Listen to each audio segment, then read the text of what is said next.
Hello and welcome to episode 112 of the Reds Unrestricted podcast. I'm your host, Farrell Keeling, and I'm joined by Chris Coughlin as we discuss Liverpool's 2-1 FA Cup defeat to Brighton. But a bit of a different one now, this one, Chris, because I think last time you could kind of go, Brighton deserved winners, absolutely played us off the park. We were out-muscled, we were out-fought in every conceivable department. This one feels a bit harder to take, doesn't it? It does, and if I was, we often see the three words at the start, don't we, in terms of our report, and that literally would be it for me in terms of tough to take. Obviously, the timing of Mitoma's goal kind of adds to that as well in stoppage time, and there was obvious improvement from the Brighton game in the league, as you say. Obviously, taking the leads was clear evidence of that, at least getting a decent effort on target to Harvey Elliott. And I felt at the time it'd been quite an even contest, but I think Liverpool were deserving of the lead in that they had at least matched Brighton and improved compared to the league game. But then when you're in the kind of run that Liverpool are in at the moment, Lewis Dunk's goal kind of sums things up. And obviously how late Mitoma's goal was as well. But there were a few things throughout the game as well, especially in the second half, where Liverpool looked to have control of the game, looked to really be causing Brighton some problems, but almost let them off the hook, especially with the late substitutions. I mean, I don't think it's particularly fair to focus on some individuals at times, but Fabinho could have had one of the shortest cameos in Liverpool history, conceivably, if the referee had viewed that challenge on Evan Ferguson differently, and he could well have done. And I don't think there would have been many complaints about that. But I think the frustration was from all the positives that we've seen against Wolves and Chelsea, certainly defensively as well. It's kind of a big step backwards, really, I think, in terms of the defensive display at times today. I mean, we'll come to the second half shortly, but focusing firstly on the first half, and I think one man who certainly I feel deserves a lot of credit for his performance, it would be Cody Gakpo. I mean, it was totally night and day from my perspective. I think we first played him centrally. It wasn't really clear why Klopp had put him there or what he was asking him to do. I think there was one instance where he won the ball high up the pitch, and you thought, oh, is this more of a kind of Firmino sort of role? The similarities to Firmino, I think, were more obvious to spot this time around. The amount of times he dropped deep into the midfield to add another body and receive the ball, and he seemed to really have a lot of joy running into space rather than sort of hanging on the shoulder. I mean, he's not really that kind of player. So having space to run into definitely suits him a lot more. I think Klopp spoke about him after the game, and I think he seemed quite pleased and that he sort of fulfilled his demands. What's your perspective on this? I mean, firstly, perspective on the performance, but secondly, more critically, how do you feel about his placement in the forward line in terms of how it affects the balance? Because there's a lot of questions around we're playing Harvey Elliott out of position, and obviously for Harvey Elliott's goal, he comes in the right. Salah drops back to kind of drag back Webster to free space for Harvey to run through. So you can sort of see where Harvey's natural inclinations are on the right. So what were your sort of impressions of Gakpo and how that sort of suited the balance? I mean, I can understand the discussions among fans in terms of if they had one signing for January, would it have been Cody Gakpo, would it have been a midfielder? And a lot of fans I'm seeing are saying they would rather have signed a midfielder than Cody Gakpo. And I can understand part of that argument. But at the same time, if Cody Gakpo hadn't been signed, Liverpool literally wouldn't have a forward line at the moment in some aspects. I've been a firm believer for a long time now that, and I think it's becoming more and more evident, that Harvey Elliott's best position is that right centre mid role. Because I don't particularly like him as part of the forward three. I don't think he's got enough pace for the forward three. And especially when you're playing in the wider areas, is a key thing, isn't it? You risk sounding like a bit of a FIFA player or something, where you're saying you want your wide men to be blistering pace, 90 pace out on the wings. But that is such an important part. And that's what Harvey Elliott lacks in at parts. But in that right centre mid role, I think he's brilliant. And again, his goal came from running from that position today. For Cody Gakpo, it would maybe be perhaps wrong to say I'm giving him a free pass as such, but he's come into a team that's unstable. His best position is coming in off the left, and I think he's played one game so far in that position, which was against Wolves in the first of the two FA Cup games. He hasn't been nailed down in that left winger role for a prolonged period yet, and I think when he does play in that role more consistently, which I expect him to now, where I expect Nunez to come in and play in that central role, I think we'll see a lot more of Cody Gakpo, and I think we'll see what he's best at. And I feel a bit sorry for him, really, because of the circumstances in which he's come in. Let's not pretend that he's not a good player. I think we've all seen that at the World Cup. I think, yes, we can't claim to be Eredivisie experts, but he was the best player in the Eredivisie by all accounts at the first part of the season. Incredible goals and assist figures, and it is taking him a bit of time to get used to life at Liverpool. But there's been other players that it's taken a lot of time to get used to at Liverpool as well. And I think today was his best performance so far in a Liverpool shirt. And I think there was stuff to work off. At the same time, when people they want to see results, don't they? They want to see instant results from new forwards. So I think it's interesting how it impacts all the positions, as you mentioned, Harvey Elliott there. But look, until Diaz and Jota come back, I think Cody Gakpo should be a certainty in that forward line, because I think he'll only get better. I suppose the question is, realistically, if you look at the complete forward line, when we've got all our injured stars back, how do we set up going forward? Because ideally, and by self-admission, Cody Gakpo is a left-sided winger. Yeah. Darwin Núñez can play on the left, but prefers to be central. So then it's just a matter in terms of how you organise your sort of remaining options. Jota again can play on the left, but probably prefers to be central. Luis Diaz again excels on the left. Do Liverpool look to keep Cody Gakpo central? Do you think that's a long-term plan, and to sort of utilise those Firmino-esque traits, or is it just what is the best solution now with the options we have available? Well, I think we saw during the World Cup as well, maybe not against the most excellent of opposition, although Senegal, they're African champions, Ecuador are far from a bad team, that he played well through the centre. And I think it's not a position that he's totally alien to. There are times for PSV as well. I just think he is more comfortable on the left. And when you're coming to a new country, I read recently as well that he's literally living in a hotel at the moment. So there's things like that, because I remember it was very similar with Takumi Minamino. When he moved over, COVID hit literally 2 months later, and then he's stuck on his own for a good couple of months. And maybe people kind of forget about that side of it, because if you're, it can be difficult to kind of settle in off the pitch first before settling in on the pitch. And it was in almost a bit of a rare situation under Jurgen Klopp, in that there's only a handful of players that we've seen Jurgen Klopp sign and go straight into the starting 11 on a consistent basis. And he's almost having to learn on the job. And of course, it's not the easiest set of results for him to be involved in either at the moment. I know he technically got the assist for Salah's goal against Wolves, but again, he's kind of waiting for his first official statistic in a Liverpool shirt as well. And look, if Cody Gakpo, this conversation, he knows the things that he'll need to be working on. He knows everything that we're saying in terms of him getting on the score sheet, getting those assists. He'll know all of that.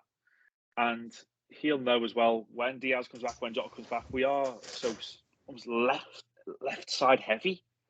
And when you refer to all the forwards there, and perhaps that is a little bit of a concern.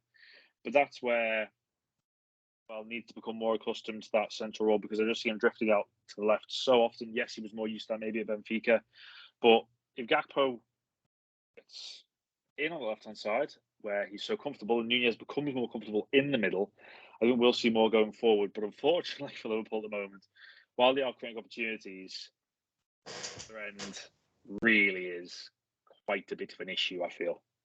I'm sure you do as well. Yeah, no, I'm a bit.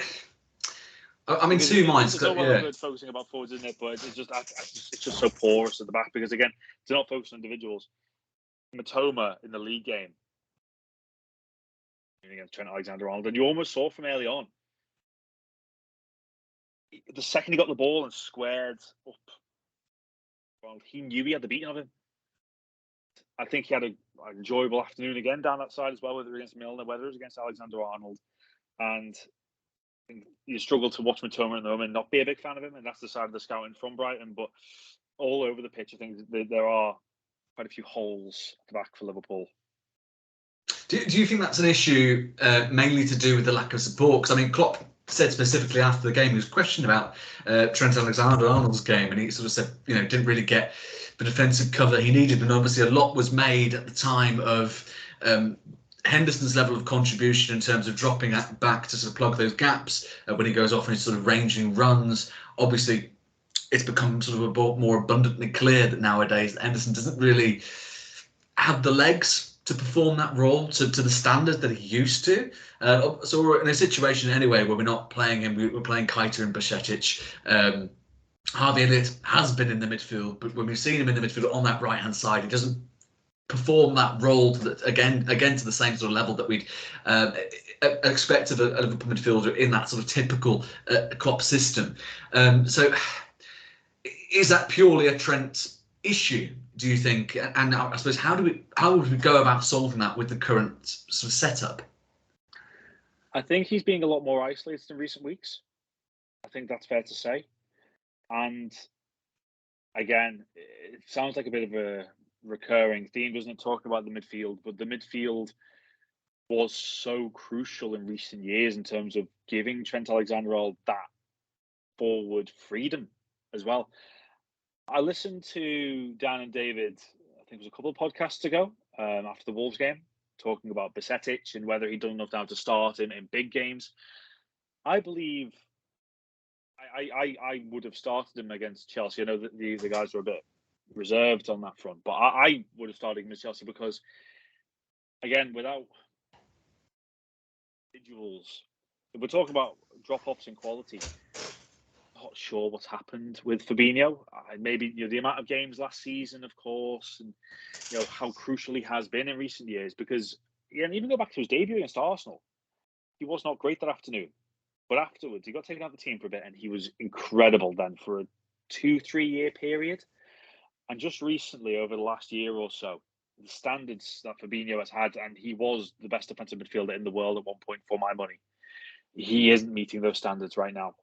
And someone like Bajcetic, I know he's been booked a couple of times, but he's showing the legs, he's showing the determination in that midfield that we're just not seeing from Fabinho in terms of being able to cover the ground anymore at the moment. And that doesn't help when Trent Alexander-Arnold goes forward, although I do think Mitoma had his number over the last few games. And I think when one side gets constantly targeted, because again, even Mudryk went down that side, and I know when it was more Miller started the game, but if we talk about how to fix it, that's up. Again, the age-old argument about Trent Alexander-Arnold, will he move into midfield? Can he move into midfield? I don't know whether it's something that you've yourself, you've really entertained as such, but Joe Gomez at right back and Trent Alexander-Arnold in midfield, is it too easy to say that? I mean, Jurgen Klopp's far more. That's why he's Liverpool manager, isn't he? Because he knows these kind of things. But is it too easy to say that's a solution? The problem I have with this, and it's the same. As well. Yeah. The problem I have, and it's the same problem I've had with it ever since it was first suggested. Because I think you hear Lineker, you hear Sam Allardyce now, sort of going, "Oh, we should do this." It seems so obvious. It seems like a lazy argument in my eyes, because everyone looks at his passing ability, his passing range, and goes, well, he would be fantastic as a midfielder because his passing is amazing. And as we all know, to be a Liverpool midfielder, you've got to be more than just an adept passer. You've got to have so many facets to your game. If Klopp ever turned around and said, I think he's got the assets to be useful there, then yeah, of course, I think obviously it's the manager. He knows a lot more. But I think the problem I have with it as well on a basic level is I feel you'd lose a lot of his game. I think Trent thrives with having the whole pitch sort of spread out before him and being able to make those runs into space. If you put him in midfield, I think you'd limit his game more than supported. And I think given how, I mean, obviously it's an academic argument to an extent because we're not utilising our fullbacks properly this term. I think Clive Tildesley was talking on the commentary and he was saying, oh, they don't seem to be making that many more runs up, in this game against Brighton. And obviously part of that is because you don't want to leave all that space in behind when we're so fragile at the moment. I mean, obviously we looked, I think, far more comparatively, it was night and day in terms of the league to the cup. We were far more compact. You looked to Liverpool, and I think for the first 60 minutes, and you thought we're the better side. We're the better side, but we're even dominating in parts. And you think, oh my God, this is like Liverpool of old, as close to we've been for large parts of this season. I wouldn't put him in the midfield personally, but I don't know. Do you think that's do you feel that's a solution, like long term, or do you think it's just too much of like an easy thing to go for? I can understand both sides of the argument. I just think the midfield at the moment needs a shake-up. I have to say, if you're talking about midfielders dedicated, at the moment, I do think Stefan Bajcetic, Harvey Elliott, and Thiago Alcantara represents Liverpool's best midfield three. I really do, because Harvey Elliott now is doing week in, week out work ethic alone deserves to start.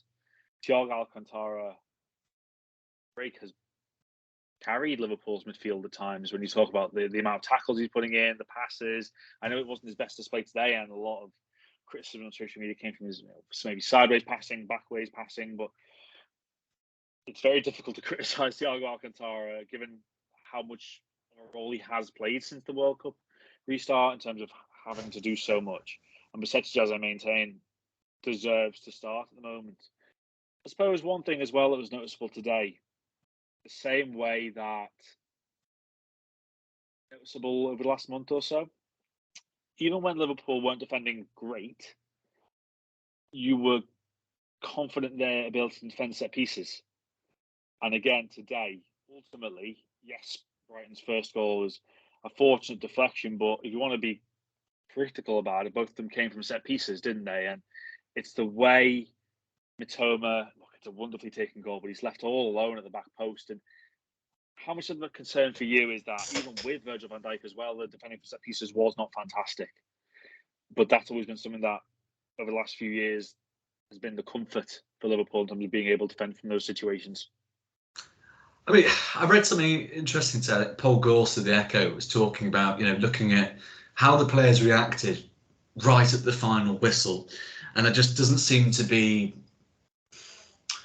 no one really seemed bothered or angry or vaguely sort of upset. And I will link this, as they were sort of going into the tunnel, there just didn't seem to be any kind of almost a kind of cognitive sort of dissonance of the kind of you're leaving a cup. This is the second cup you've left. You've just got the Champions League and the league, which I mean you take both, right? You take top four and you take a Champions League. I'd bite someone's hand off right now for that. But I don't know. I don't know whether. I feel with set pieces, there's an essence. Like obviously, there is at its core, sort of tactical organisation. Of course, we accept that.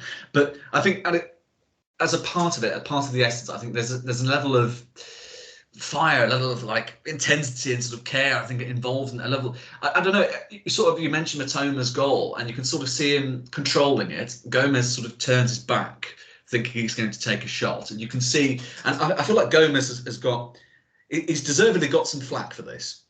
But I feel not too much attention has been paid to Darwin Nunez, who's just standing there watching this all unfold before him. So Gomez has gone to turn his back to block the shot. Mitoma's controlled the ball. By this point, if I was Nunez, I'd be advancing and closing off the space. And he's sort of standing there watching this happen, watching Gomez turn his back. And just not move. It's a weird one because I think of all the players that we've had sort of this season, Nunez is one of the few exceptions in terms of showing that drive, showing that working intensity. Hard. Yes, exactly, showing that intensity that's required of a Liverpool player. So I do wonder how much of our sort of recent difficulties, because as you say, even with Van Dijk, we've not looked overtly more organised when it comes to set pieces. So how much I wonder, is down to that loss of fire in the belly. Does that make any sense? Yeah, because you are expecting, when the ball goes over Andy Robertson's head, I'm expecting somebody to be on Mitoma straight away. And as you say, Gomez goes down to clear. But, when at times last season, when Konate went on that incredible unbeaten run up until the Champions League final, that was the first game he lost in Liverpool shirt, even in games that he wasn't playing alongside Van Dijk, he looked commanding, he looked strong, he looked a real authority in that defensive line. And I think he was fortunate today, potentially, although for me, on first viewing, it did look like good strength in terms of how he dealt with McAllister. I understand the arguments for a red card, but I just think he's that strong and that quick that players do sometimes buckle under the strength of Konate. But it's those kind of aerial positions where he needs then to assert his dominance.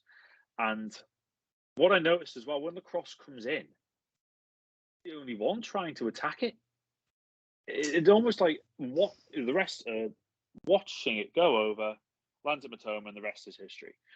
But I know what you mean in terms of it feels like there's a lack of urgency from those kind of situations. It feels like there's a lack of almost know-how in dealing with them, because when I spoke to David a couple of podcasts ago, I think Liverpool now are only 4 goals off conceded in the whole of the Premier League last season.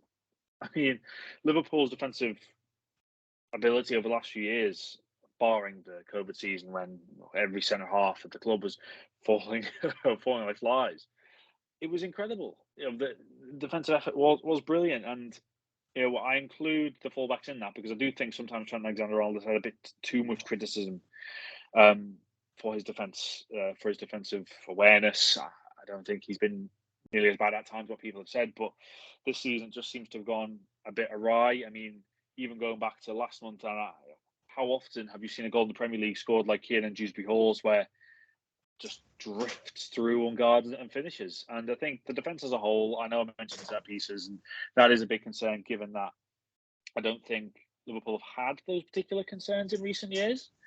But it's just, you wonder how to fix it, because I heard Jurgen Klopp afterwards, he could hardly speak. His voice was going, and I think you are really feeling the frustration now.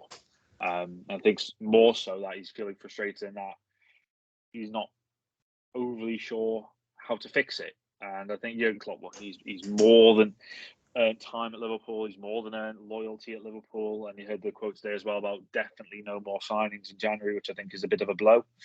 Certainly for the rest of the season, what it can mean for the summer, we'll have to wait and see. But you have to feel for Klopp, because everything that he's trying at the moment just isn't going for him. It very much feels, people will hate using the word, but like a transitionary sort of season. Yeah, with other clubs as well, they transition over a period of time. Liverpool's is a very sharp transition, I feel. Oh, gotcha. No, I mean, this is the thing. You look at the numbers and you think Thiago's been our only senior signing for the last 4.5 years.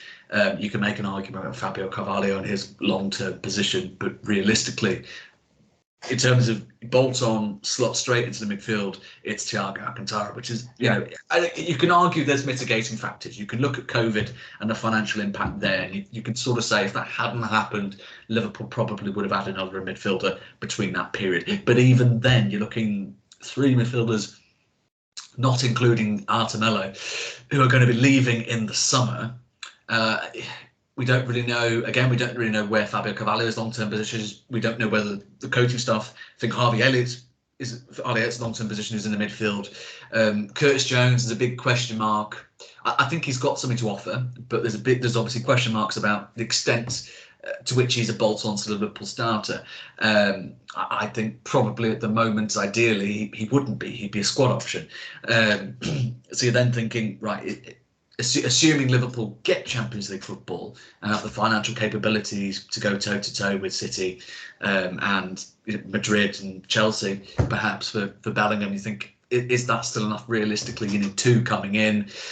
You need fresh legs. That's the difficulty. I mean, we're talking about the second half at the moment. I think the one thing that's really worth thinking about, and it's worrying, and we could see it coming from a mile away, was obviously when Klopp around the hour mark, and then a bit after that, when Klopp made the changes, brought on Henderson and then Fabinho for Keita and Bajcetic, respectively.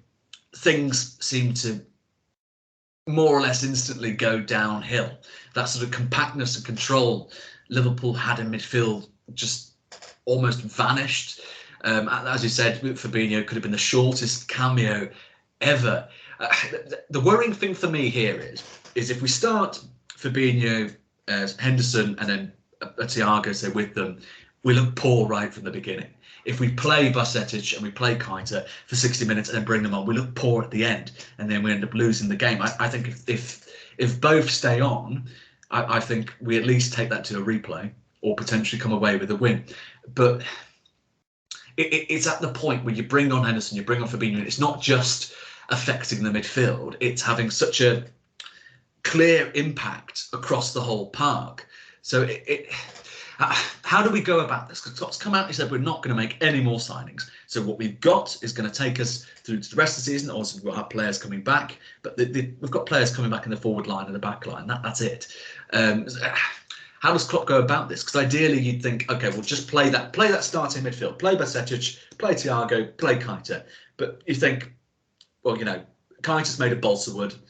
Bajcetic, you're running into a similar problem with Harvey Elliott, where you're putting a lot of pressure on a young lad's shoulders. And obviously, I think Bajcetic has been phenomenal. And I think he absolutely deserves to start against Wolves. As far as I'm concerned, he should keep that place for the rest of the season, insofar as we're not harming his development by putting all this pressure on him. So how did Liverpool circumnavigate all this? Because you're almost praying and keeping your fingers crossed that one of Fabinho or Henderson are going to play themselves back into form. But meanwhile, every time you throw them on, they're detracting from the whole, any progress you've made, any of these small steps that Klopp talked about. You're immediately taking a huge leap backwards. And just to add to that as well, you mentioned about Keita and Oxlade-Chamberlain and likely Milner, although there are plans with James Milner, I'm not sure what they are, in terms of leaving or contracts expiring in the summer. Given that the reports were led to believe that Oxlade-Chamberlain and Keita are not going to be offered new contracts, I've always had frustration when players who are set to leave in the summer or get more game time. Do you get where I'm coming from there? Because if they're not going to be a long-term solution, it's a little bit frustrating in that sometimes as well with Naby Keita. Look, I've never debated his quality. The consistency is the big frustration with him, because he's had wonderful moments in Liverpool shirt, but they can be very few and far between at times for a player who was so hyped upon his arrival. I totally agree about Bajcetic. I said it before. I think he should be Liverpool's starting holding midfielder now. Do you start to go with two holding midfielders? That is a question as well. Has it reached the stage where Liverpool need two holding midfielders? Can it be Bajcetic and Fabinho, for example? Even though obviously I'm saying about Bajcetic starting ahead of Fabinho. Then you mentioned about Fabio Carvalho. I think his big frustration is that he's playing a lot on the wing this season, and for Fulham he thrived in number 10 role, didn't he? But again, if he plays the number 10 role, does that mean Harvey Elliott has to play out wide? And I mentioned earlier about my concerns in those positions. So it feels a bit like you've got pieces of a jigsaw that all look pretty good. How do they fit all together? And that is a big frustration, of course, because yes, so out the League Cup, out the FA Cup, task in the last 16 of the Champions League, and a big task in the Premier League. And I think as Dave often says, it's about adding maybe a bit of positivity, and I think there are positives. I think the likes of Harvey Elliott's performance, I do think there was a lot more grit and determination, but ultimately the main positives will come from results, and Liverpool are just struggling in that regard at the moment. No, well, this is the thing. You mentioned results. I'm looking at our February fixtures, and it's a particularly sort of challenging month, I would say. You know, we're going to Wolves, we're then home to Everton, away to Newcastle, who are obviously enjoying a great vein of form at the moment, and then dear old Real Madrid in the round of 16. So it's Klopp talks about small steps, but Liverpool realistically need to make a leap, and need to make a leap soon. Because you're looking at sort of, I mean, if I'm Madrid and I'm looking at Liverpool right now, I'm thinking, oh, you know, we've got easy passage through to the quarterfinals to be complete. You look at Liverpool, and obviously we've got massive European pedigree, and you think there's certain games. I look back at City when we were also struggling, and we produced this just ridiculous performance, and everyone thought, oh, brilliant, this is a corner. This is back when we were saying, oh, it's a corner turned, it's a corner turned. We're going to finish the season on a high, and then we'll absolutely dross the next game. So you never really know with the Champions League. I think we could all, you know, we could beat Wolves, beat Everton, lose against Newcastle, and think, ah, crap, we're going to get absolutely thumped at home by Real Madrid and end up going through. So you never. It's hard to predict. Do you know what I mean? I think at the best of times. Are you looking at that month of fixtures with optimism? Do you think we'll have made the necessary steps forward, or is it just about sort of salvaging our league campaign at this point in time? It's a tough one, because I think what there is for Liverpool in the rest of this month, which is a rare occasion for Liverpool, is that there's a week break until Wolves. Then after Wolves, there's a break of 9 days until Everton. Then there's about 6 days until Newcastle. So there's more freer weeks, 5 days until Newcastle, I think, after Everton. And that's a lot of work on the training pitch that needs to be done. And it is easy to say, isn't it? It's easy to say about working on the training pitch, because how much then intensity is there compared to games? I've always kind of wondered in that regard. But Wolves and Everton as well, we're still waiting on official confirmation of Sean Dyche to Everton. But against, or now, likely to come up against teams that, well, certainly in the case of Wolves, have improved remarkably under Lopetegui. I really think they have done well, and I think they've got a great chance of staying up. Under Everton, yes, they have been particularly porous ever since the World Cup restart, but you would imagine under Sean Dyche they will improve in that regard. I think that's very key for Everton. I think it's a trait of Sean Dyche in terms of how he sets up his teams. So Liverpool now, February is looking difficult, and again, Newcastle away, they are, for me, going to finish in the top four. I think defensively as well. I mean, how do you score a goal against Newcastle United? And then obviously Real Madrid and Crystal Palace to finish the month. So it's a tough looking month, and that's even without the issues Liverpool have got at the moment. Hopefully, Diogo Jota will be back in the next few weeks. I think Luis Diaz is the biggest loss, and he'll be another month away. But I mentioned earlier about finding the formation that suits both Nunez and Gakpo, because I think that would help a lot.